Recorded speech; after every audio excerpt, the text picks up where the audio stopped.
afraid of change. I don't know the future. I didn't come here to tell you how this is going to end. I came here to tell you how it's going to begin. I'm going to hang up this phone, and then I'm going to show these people what you don't want them to see.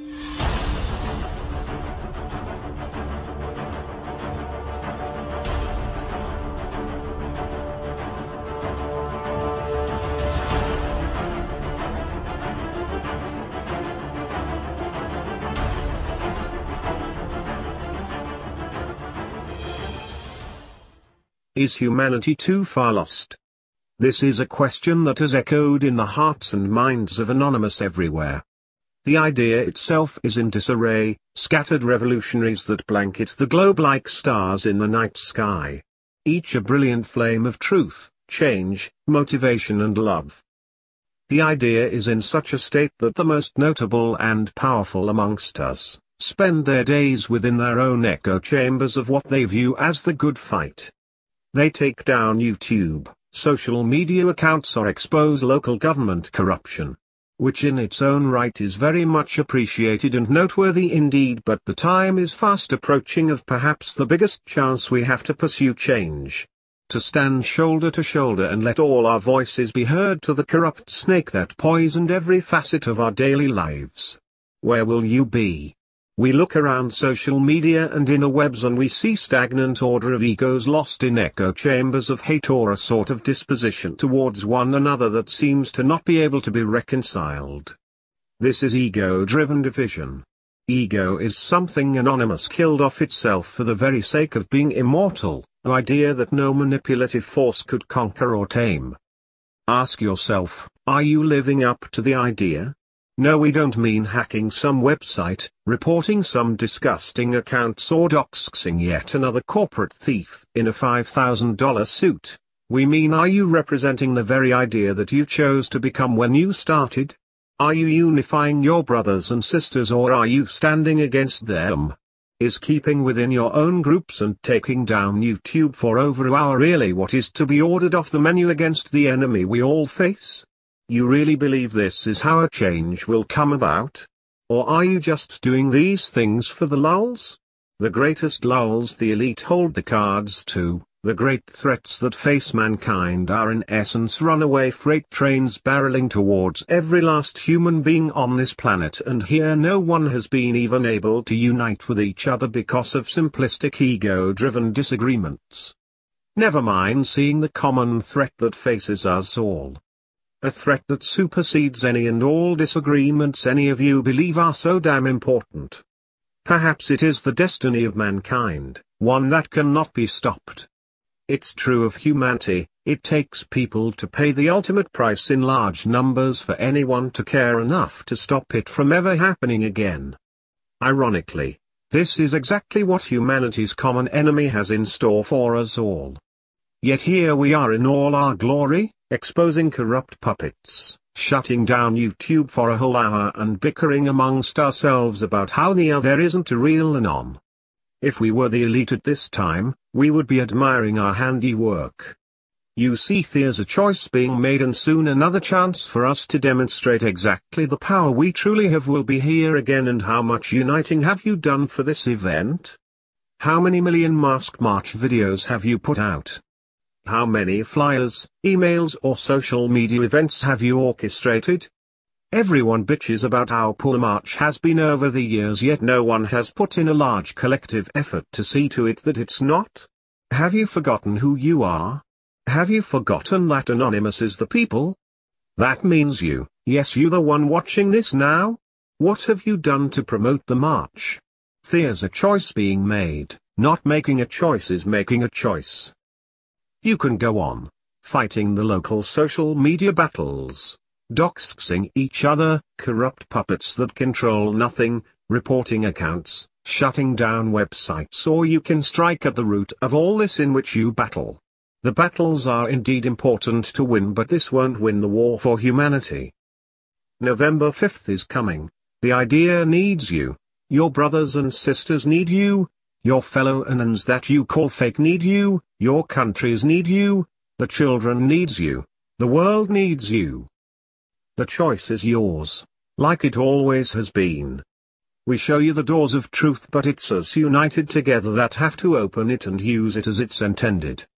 Unite while there's still time. You can go back to your disagreements another time. We are anonymous.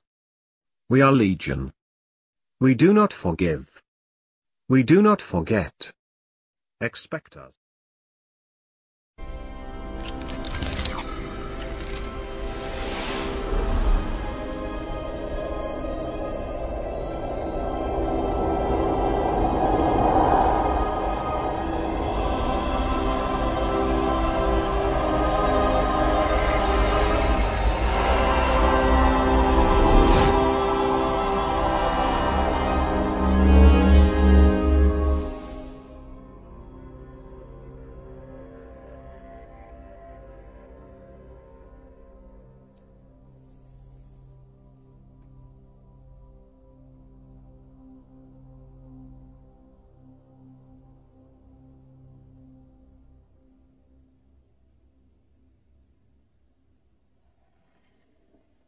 Hello, Neo. Who are you?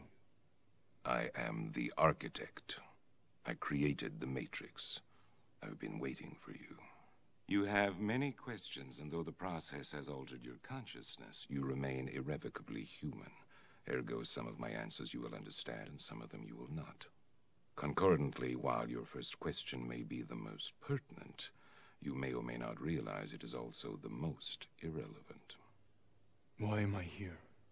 Your life is the sum of a remainder of an unbalanced equation inherent to the programming of the Matrix. You are the eventuality of an anomaly which, despite my sincerest efforts, I have been unable to eliminate from what is otherwise a harmony of mathematical precision. While it remains a burden assiduously avoided, it is not unexpected, and thus not beyond a measure of control, which has led you inexorably here. You haven't answered my question. Quite right. Interesting. It was quicker than the others. Others? How many? Others? What? Answer me. The Matrix is older than you know. I prefer counting from the emergence of one integral anomaly to the emergence of the next, in which case this is the 6th version. 5 ones before me. There are only 2 possible explanations. There were 5 ones before me. Either no one told me, or no one knows. Precisely. As you are undoubtedly gathering, the anomaly is systemic, creating fluctuations in even the most simplistic equations. Control me! I'm gonna smash you to bits! Kill you! You can't make me do anything, white Choice. The problem is choice. The first Matrix I designed was quite naturally perfect. It was a work of art, flawless, sublime, a triumph equaled only by its monumental failure. The inevitability of its doom is apparent to me now as a consequence of the imperfection inherent in every human being. Thus I redesigned it, based on your history, to more accurately reflect the varying grotesqueries of your nature. However, I was again frustrated by failure. I have since come to understand that the answer eluded me because it required a lesser mind, or perhaps a mind less bound by the parameters of perfection. Thus the answer was stumbled upon by another, an intuitive program, initially created to investigate certain aspects of the human psyche. If I am the father of the Matrix, she would undoubtedly be its mother. The Oracle. Please. As I was saying, she stumbled upon a solution whereby nearly 99% of all test subjects accepted the program as long as they were given a choice, even if they were only aware of the choice at a near unconscious level. While this answer functioned, it was obviously fundamentally flawed, thus creating the otherwise contradictory systemic anomaly that, if left unchecked, might threaten the system itself. Ergo, those that refuse the program, while a minority, if unchecked, would constitute an escalating probability of disaster. This is about Zion. You are here because Zion is about to be destroyed. Its every living inhabitant terminated, its entire existence eradicated. Bullshit. Bullshit! Denial is the most predictable of all human responses. But rest assured, this will be the 6th time we have destroyed it, and we have become exceedingly efficient